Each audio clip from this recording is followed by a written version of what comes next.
Oi, boa noite, paz do Senhor, Deus te abençoe. Que bom que estamos juntos mais uma vez, separados fisicamente, mas juntos espiritualmente. O apóstolo Paulo às vezes falava isso: estou longe de vocês fisicamente, mas em espírito estou perto. Vou fazer uma oração, tá bem, para nós começarmos a buscar a presença do nosso Senhor. Pai, em nome de Jesus, Senhor, eu te agradeço por esse momento, essa oportunidade. Pai, eu peço em nome de Jesus que o Senhor revele a Tua palavra santa para nós, Pai, que a Tua palavra faça diferença na nossa vida, Senhor. Senhor, nós estamos passando momentos difíceis, não só na nossa nação, mas no nosso planeta. E, Pai, nós que cremos em Ti, buscamos agora a Tua ajuda, Senhor, a Tua mão santa. E eu sei, Pai, que o Senhor nos alimenta pela Tua palavra. Como Jesus disse, Senhor, nem só de pão viverá o homem, mas de toda a Tua palavra, palavra que procede da Tua boca. Então, por favor, nos alimenta, Senhor. Em nome de Jesus, Pai. Amém. Amém. Bem, ainda estamos vivendo, um momento surreal. Parece coisa de filme. Na verdade, nem os filmes faria uma coisa assim tão exagerada, tão global, tão mundial. Nesse tempo a gente tem que... Eu creio que o ser humano pode melhorar, e nesses momentos a gente vai melhorando. Que a gente melhore a nossa solidariedade. Então eu quero convidar você... Nós estamos com um projeto na Igreja Ágape, nós chamamos de Projeto Ágape Solidário. Estamos arrecadando alimentos que normalmente nós temos um projeto, chama-se Projeto José, que nós ajudamos as famílias em necessidade alimentar. E então eu quero convidar você que está aí me assistindo, se você está em Ubatuba, se você puder passar lá na Igreja Ágape, na beira da rodovia, no sábado, das 10 da manhã até as 16, a gente não vai ter aglomeração, para levar alguns itens que você tiver para a cesta básica, especialmente arroz, feijão e macarrão. É o que está faltando mais para nós montarmos cestas básicas, que daí os voluntários estarão levando. E o próximo passo, semana que vem, a gente vai estar vendo as famílias que estão necessitando dos alimentos. Vão ser higienizados e entregues, tá bem? Paralelo a isso, estamos fazendo um paralelo à prefeitura. A prefeitura tem feito um grande trabalho arrecadando também alimentos. Você também pode estar ajudando na prefeitura. Amém? A gente, cada um ajuda por um lado. Então é o Ágape Solidário. E outra coisa que eu queria falar com você que é muito importante.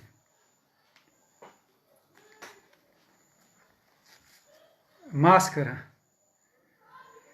Olha, você já sabe que nós temos que evitar aglomerações, mas eu tenho visto que as pessoas não estão evitando aglomerações. A higiene das mãos, com muito sabão e álcool gel é importante, também nós sabemos. Mas eu queria compartilhar com você a coisa da máscara, porque tem tido vários relatos na internet, você deve ter acompanhado. Países como a República Tcheca, a Coreia, o Japão, eles conseguiram controlar o surto, a pandemia, com máscara. A campanha é a seguinte: vai sair de casa, coloque máscara. Coloque máscara. E se faltar máscara, pode ser feita até a máscara caseira, que já ajuda. Tem várias dicas na internet de como fazer máscara. Então eu queria estimular você. Os orientais não têm vergonha de usar máscara. Nós temos. Eu tenho saído de máscara, agora nem tenho saído mais. Mas então use máscara, tá bem? A máscara protege você e protege o teu próximo. Amém. E, finalmente, quero compartilhar com você que nós que conhecemos o nosso Deus, sabemos que os governos estão totalmente perdidos, sem saber muito bem como controlar isso, e a nossa grande arma é a oração e a adoração. Ainda hoje eu recebi um vídeo da Geórgia, nos Estados Unidos. Uma multidão foi até um hospital nos seus carros, sem contato, e começaram a louvar a Deus e orar pelos pacientes daquele hospital. Nós estamos com um projeto que começamos já no outro domingo, Quero convidar você a pegar 1 hora por dia, 1 hora do seu dia para estar orando e adorando, buscando a misericórdia, a bênção de Deus. E eu tenho uma grande expectativa, uma grande esperança de que um milagre pode acontecer na Páscoa. Estou com essa expectativa. Amém? Esteja orando, esteja adorando. E finalmente, eu vi uma mensagem do nosso presidente, do presidente Bolsonaro, pedindo para as igrejas neste domingo estarem em jejum. Isso já vem de cima, né, do presidente. Ele até diz, vocês que acreditam estejam jejuando no domingo. E por cristocidência, esse é o primeiro domingo do mês. E a maioria das igrejas evangélicas tem o costume, como nós também, na Ágape, de no primeiro domingo fazermos a ceia do Senhor. Estaremos em nossas casas, não faremos a ceia, mas estaremos unidos em jejum pela nossa nação. Amém? Deus abençoe. Agora, como diz o Senhor Deus, vamos trazer à memória as coisas que nos trazem esperança. Eu quero compartilhar com você uma palavra do Senhor Jesus, que está no Evangelho de Mateus. Vamos abrir a palavra em Mateus, no capítulo 26. Mateus 26, a partir do verso 35. É uma passagem marcante da vida de Jesus Cristo. Ele estava mesmo indo a caminho da cruz. A Páscoa se aproximava. Eu tenho trazido mensagem falando da Páscoa porque também a Páscoa se aproxima. Dia 10 agora é a Páscoa. Então, você achou Mateus 26, 35? Disse-lhe Pedro referindo-se a Jesus, ainda que me seja necessário morrer contigo, não te negarei. E todos os discípulos disseram o mesmo. Todos os discípulos disseram o mesmo. Ainda que me seja necessário morrer contigo, não te negarei. 26, 36 de Mateus. Então, chegou Jesus com eles a um lugar chamado Getsêmani. E disse a seus discípulos, assentai-vos aqui enquanto eu vou além orar. E levando consigo Pedro e os 2 filhos de Zebedeu, Tiago e João, começou a entristecer-se muito e a angustiar-se muito. Então lhes disse, a minha alma está cheia de tristeza até a morte. Ficai aqui e vigiai comigo. Você vê que lindo, o Senhor Jesus chamou dentre os seus discípulos os 3 que eram os mais maduros espiritualmente.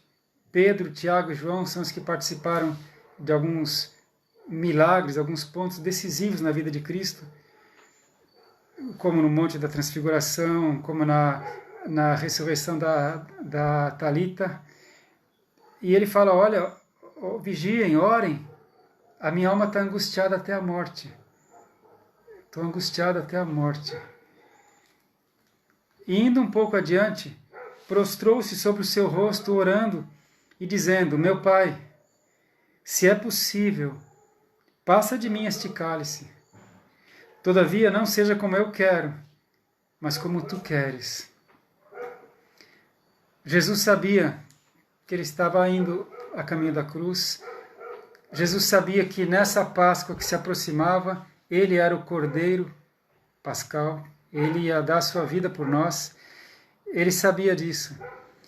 Eu creio que o que o agoniava tanto, que angustiava tanto Jesus, era que ele sabia que no momento que ele estivesse na cruz, levando todos os nossos pecados sobre ele, a nossa imundície, o Pai se afastaria dele. Porque Deus ama o pecador, mas Deus abomina o pecado. E realmente, quando Jesus estava na cruz, ele começa a clamar, Deus meu, Deus meu, Deus meu, por que me desamparaste? Ele sabia que ele estaria separado do Pai. Então, ele falava, Pai, se for possível, afasta de mim esse cálice sem que eu o beba, mas não seja como eu quero, mas como tu queres. Verso 40. E voltando para os seus discípulos, Pedro, Tiago e João, achou-os adormecidos e disse a Pedro, então, nem 1 hora pudeste vigiar comigo? Pedro, nem uma hora pudeste vigiar comigo. Vigiai e orai, para que não entreis em tentação. Na verdade, o espírito está pronto, mas a carne é fraca. E eu quero reforçar.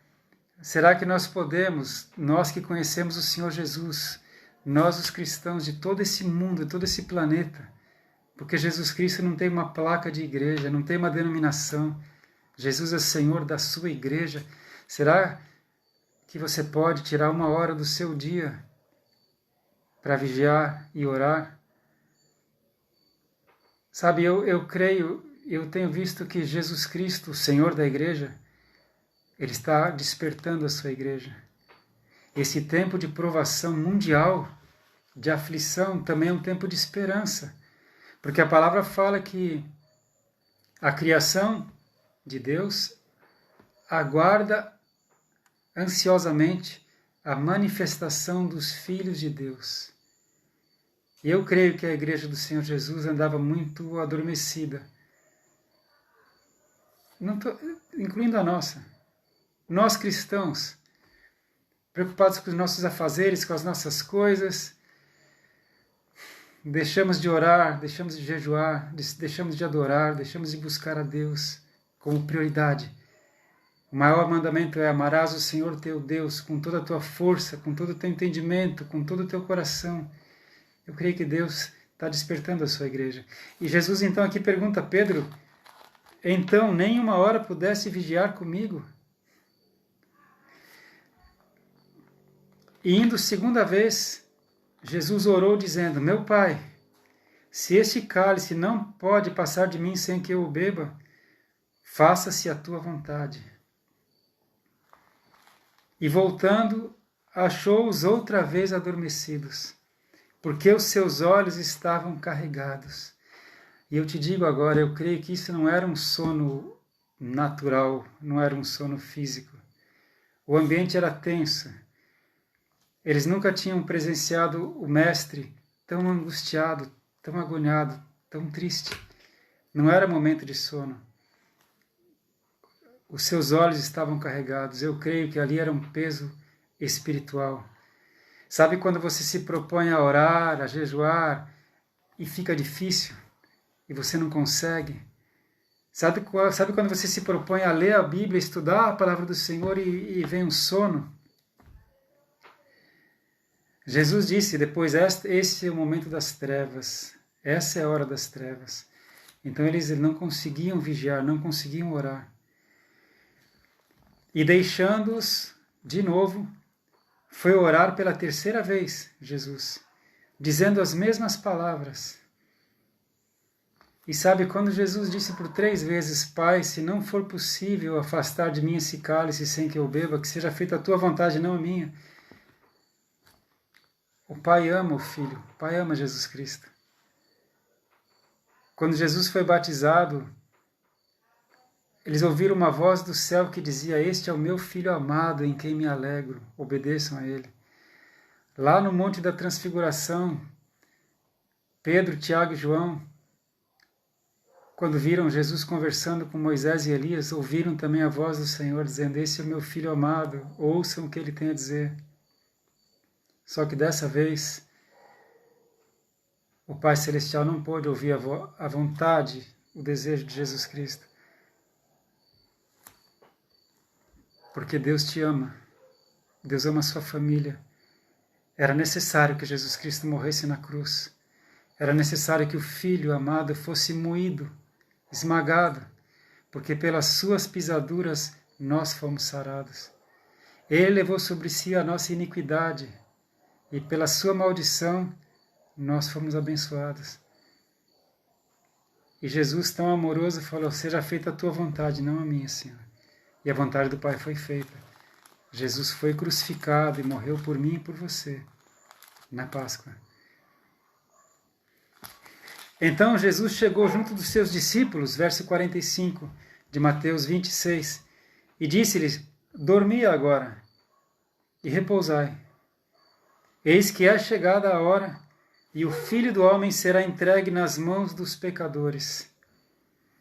Levantai-vos, partamos, eis que é chegado o que me trai. Jesus já sabia que Judas Iscariotes seria o traidor. Ele fala, vamos porque já é chegado o que me trai.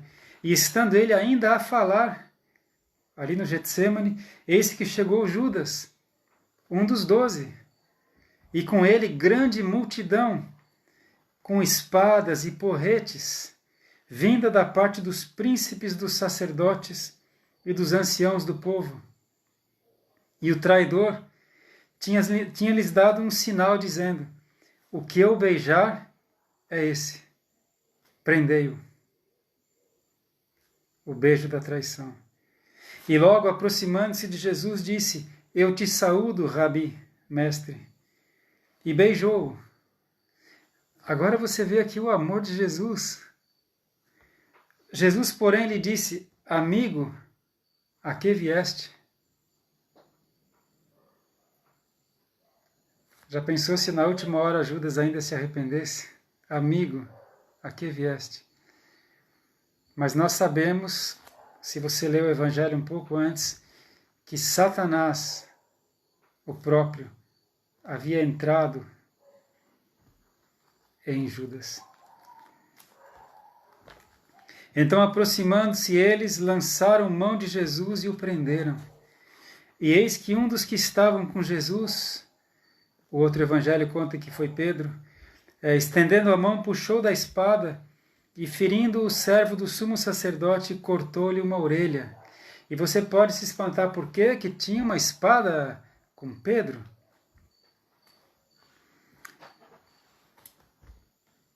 Tem um livro do Paulo Coelho, que chamou Diário do Mago, o primeiro livro que deixou ele famoso. Eu não cheguei a ler esse livro, não pretendo lê-lo, mas eu tive com ele em mãos e folheei, e logo nas primeiras páginas tem essa frase solta, tirada do contexto. Tem essa frase da palavra de Deus que diz assim, Senhor, eis aqui 2 espadas. E Jesus disse, basta, é suficiente. Só isso. Realmente esse texto tem na palavra de Deus. Jesus falou, tendes aí alguma espada? E eles disseram, Senhor, temos 2 espadas. Jesus fala, é suficiente para que se cumprisse o que fora dito. Entre os salteadores ele foi contado. Tudo que foi predito, que foi previsto a respeito de Jesus Cristo se cumpriu, tudo. E o Evangelho de Mateus ainda sempre afirma, para que se cumprisse as Escrituras. Então Jesus estava previsto pelos profetas que ele seria contado entre os salteadores e até foi preso como um bandido também. Ele foi crucificado entre 2 salteadores. Por isso Jesus fala, 2 espadas basta, é suficiente. Por isso tinha uma espada com Pedro, você entende? Agora olha que perigo, esse escritor que eu citei, por que ele vai colocar esse versículo? Se ele quer falar alguma coisa a respeito de Jesus Cristo, vai colocar esse versículo. Senhor, eis aqui 2 espadas, e disse Jesus, basta. Você sabe uma coisa que eu aprendi? Um texto fora do contexto é um pretexto. Cuidado sempre. Amém? Bem,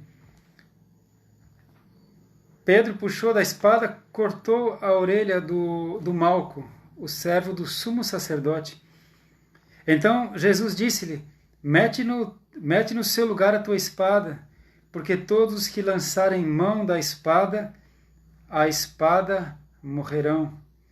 Ou pensas tu que eu não poderia agora orar a meu Pai, e que ele não me daria mais de 12 legiões de anjos?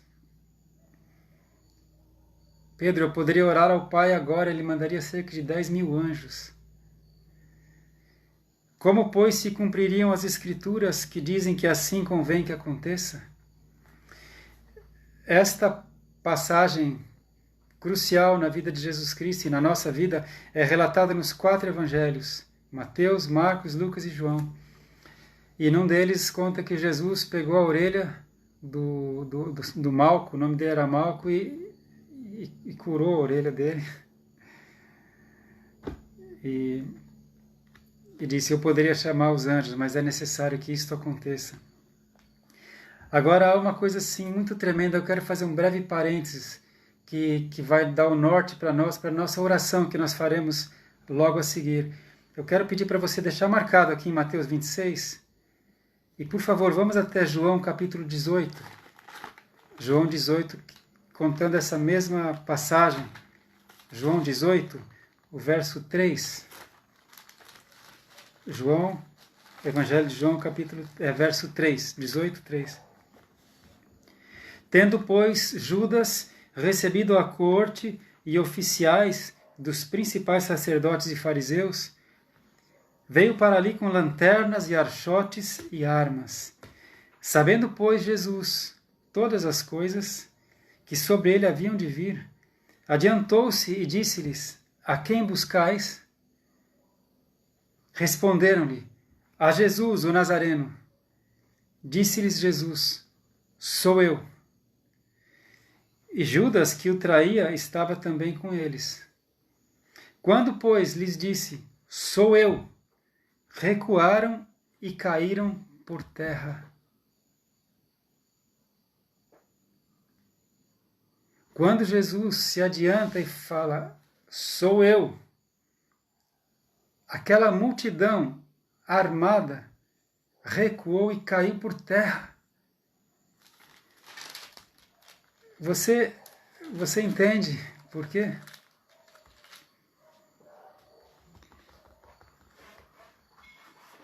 Quem conhece hebraico entende.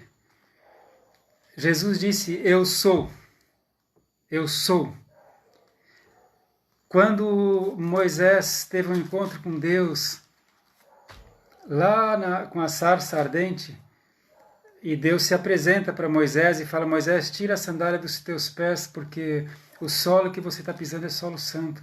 Foi quando Moisés teve esse encontro com Deus, e Deus envia Moisés ao Egito, de volta ao faraó, porque ele havia sido criado na casa do faraó, não é? Você sabe a história de Moisés.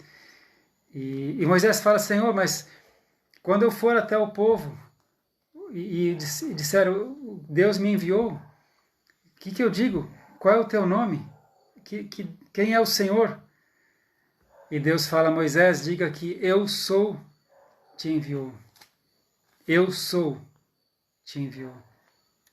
Eu sou. Yahvé é o tetragrama. Yod, Rei, Vav, Rei. Eu sou. Os judeus não pronunciam eu sou. Eu sou é Deus. Jesus falou: eu sou o pão da vida, eu sou a luz do mundo. Um dia Jesus falou para os discípulos, falou para os fariseus: olha, eu sou, vocês são da terra, eu sou do céu. E se vocês não crerem que eu sou, morrereis nos vossos pecados. Se vocês não crerem que eu sou, ele não fala eu sou quem ou eu sou o quê. Se vocês não crerem que eu sou, morrereis nos seus pecados. Eu sou. Então é interessante, quando eu estudei hebraico por um tempo, eu aprendi que o verbo ser não existe a primeira pessoa, o indicativo do verbo ser não existe. Eu não falo em hebraico eu sou Alexandre, eu falo Ani Alexandre.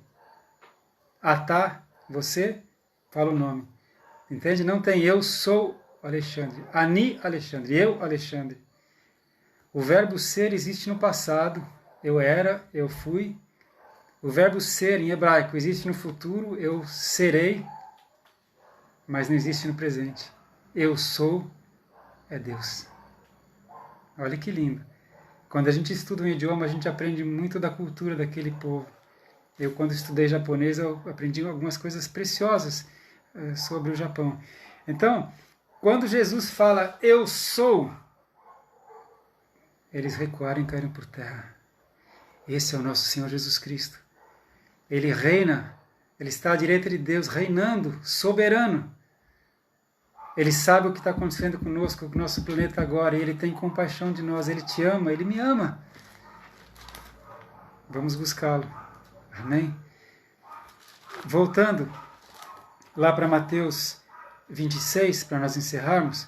Mateus 26, no verso 54, onde nós lemos, não é? Como, pois, se cumpririam as Escrituras que dizem que assim convém que aconteça? Então disse Jesus à multidão: saístes como para um salteador, com espadas e porretes para me prender? Todos os dias me assentava junto de vós ensinando no templo, e não me prendestes.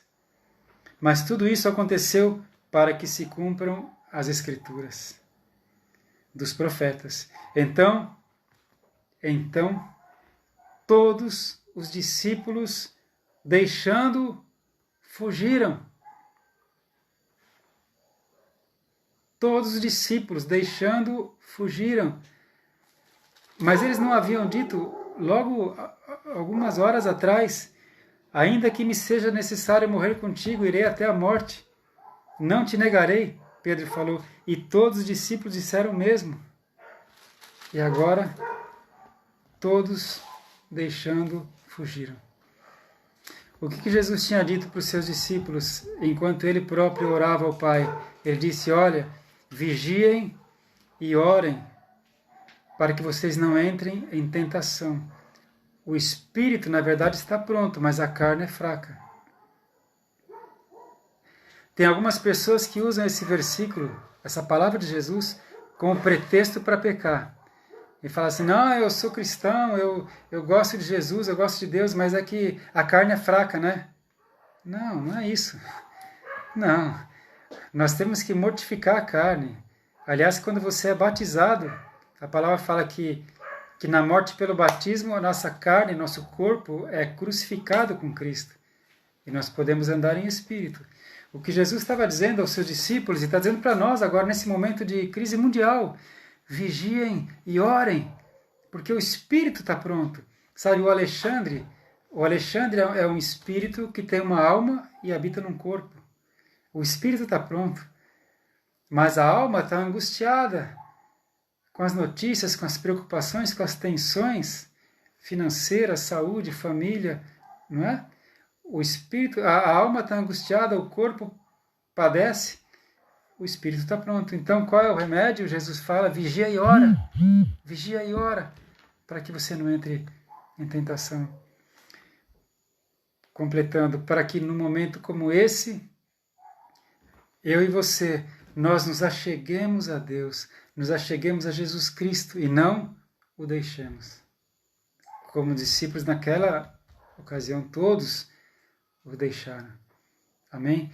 Eu creio que Deus está acordando, despertando a sua igreja. E eu creio que é possível, muito possível, e que venha um avivamento mundial. Cristãos do mundo todo estão se unindo, buscando a Deus, clamando, orando, jejuando. Imagina quando nós pudermos voltar a congregar nas nossas igrejas. Eu mal posso esperar, vai ser um primeiro culto, a gente vai fazer uma ceia do Senhor, um louvor maravilhoso, não é? O avivamento está dentro de nós, está dentro de você. Deus está avivando a sua igreja, e junto com o grande avivamento pode vir a grande colheita que prepara a volta de Jesus, porque os sinais da volta dele estão todos aí. Talvez faltasse a igreja acordar. Amém? Eu quero ir com você para orar em cima de Isaías 43. Isaías, profeta Isaías, que viveu cerca de 600 anos antes de Jesus Cristo. Isaías 43, 11. 43, 11. Deus diz assim, através do profeta Isaías: Eu sou o Senhor. Eu sou o Senhor. E fora de mim não há Salvador. Que as nações desse nosso pequeno planeta reconheçam que só o Senhor é Deus e não há Salvador fora dele. No verso 13, o profeta diz assim, Deus falando através de Isaías: ainda antes que houvesse dia, eu sou. Percebe o eu sou? Ainda antes que houvesse dia, eu sou. Ele é o Alfa e o Ômega, ele é o princípio e o fim. Ele é de eternidade a eternidade. Eu sou. Antes que houvesse dia, eu sou. E ninguém há que possa fazer escapar das minhas mãos. Nada foge do meu controle. Agindo eu, quem impedirá? Agindo eu, quem impedirá? Diz o Todo-Poderoso. Ele se apresenta assim: El Shaddai é o meu nome, eu sou o Todo-Poderoso. Por isso, vamos nos arrepender dos nossos maus caminhos, do nosso mundanismo, do nosso materialismo. Vamos nos voltar ao nosso Deus. Vamos buscar a sua face. Vamos pedir a sua bênção, porque Ele pode mudar tudo isso num átimo de tempo, num piscar de olhos. Eu digo para você, né, que eu tenho pedido a Deus algum sinal na Páscoa. Mas quem sou eu? Mas se nós todos juntos orarmos, pedindo proteção para nossas famílias, especialmente pelos nossos idosos. Você já viu que virose maligna, os idosos, eu já cheguei nessa faixa, cheguei nos 60. Eu vi que no Brasil, o maior risco, 50% dos que faleceram tinham algum problema cardíaco. Estou nessa faixa. Coloco a minha vida nas mãos do meu Senhor. Mas olha que doença maligna, porque justamente esses de mais de 60 anos são os que têm a experiência de vida, que têm conhecimento armazenado, represado, que têm tanta coisa para ensinar, para escrever, para pregar, para escrever livros, para dar aula nas universidades. Tanto conhecimento, né? E são esses que estão ameaçados de morte. Esses que podem alegrar os seus filhos e os seus netos com exemplos. Vamos orar? Vamos orar agora em concordância, amém? O nosso Deus está ouvindo a nossa oração. O Senhor fala que muito pode por sua eficácia a oração do justo. E nós somos justificados pelo sangue de Jesus Cristo. Quero orar com você, tá bem? Pai eterno, em nome de Jesus Cristo, eu me coloco agora em concordância, Senhor Deus, com tantos. E eu peço em nome de Jesus, Senhor Deus, que o Senhor estenda a tua mão poderosa e misericordiosa sobre o nosso planeta, os nossos países, Senhor, as nossas cidades, as nossas casas, Senhor, cada vida. Eu peço misericórdia, Senhor. Eu sei que o Senhor é bondoso e misericordioso. Eu sei que tudo isso estava escrito e que é necessário, Pai. O Senhor Jesus disse que virão pestes. Mas eu te peço, Pai, agora, em nome de Jesus, assim como o Senhor ouviu aquela oração de Davi, Pai, o Senhor retirou a praga lá na eira de Araúna, Senhor, eu te peço em nome de Jesus, remove, Senhor Deus, essa praga, Senhor Deus, não permita a extensão mais dela, Senhor. Eu peço que o Senhor proteja os médicos, os enfermeiros, todos os profissionais da saúde que estão na frente de batalha, sendo os primeiros, Senhor Deus, a poderem ser atingidos. Eu peço que o Senhor proteja todos os idosos, Senhor Deus, aqueles que já lutaram tantas batalhas, venceram tantas enfermidades, Pai, justamente porque têm outras comorbidades, eles estão mais sujeitos, Pai, mas venceram tantas batalhas. Eu peço, protege com o sangue de Jesus cada uma dessas vidas. Eu peço, Pai, que por um sinal milagroso, o Senhor mude essa situação, que até os cientistas se surpreendam o que aconteceu para que essa pandemia estagnasse tão repentinamente. Em concordância com tantos outros irmãos e irmãs, agora eu te peço em nome de Jesus Cristo, Senhor, em nome do Senhor Jesus. Amém. Amém. Que o Senhor continue te abençoando, te protegendo. Que o sangue de Cristo esteja guardando a tua casa, guardando a tua família. Que os anjos do Altíssimo estejam te acompanhando e te protegendo de todo mal. Que a boa mão do Senhor esteja com você. Que o Eterno renove a tua alegria, a tua esperança. E que você passe por esse tempo de luta, de crise. Passe bem. Passe na presença do Criador. que você saia mais forte, mais alegre, valorizando a vida maravilhosa que Ele nos deu. Que você se achegue mais a cada dia ao nosso Senhor Jesus Cristo. Shalom. Deus te abençoe. E se o Pai permitir, até domingo, às 19 horas, aqui. Paz.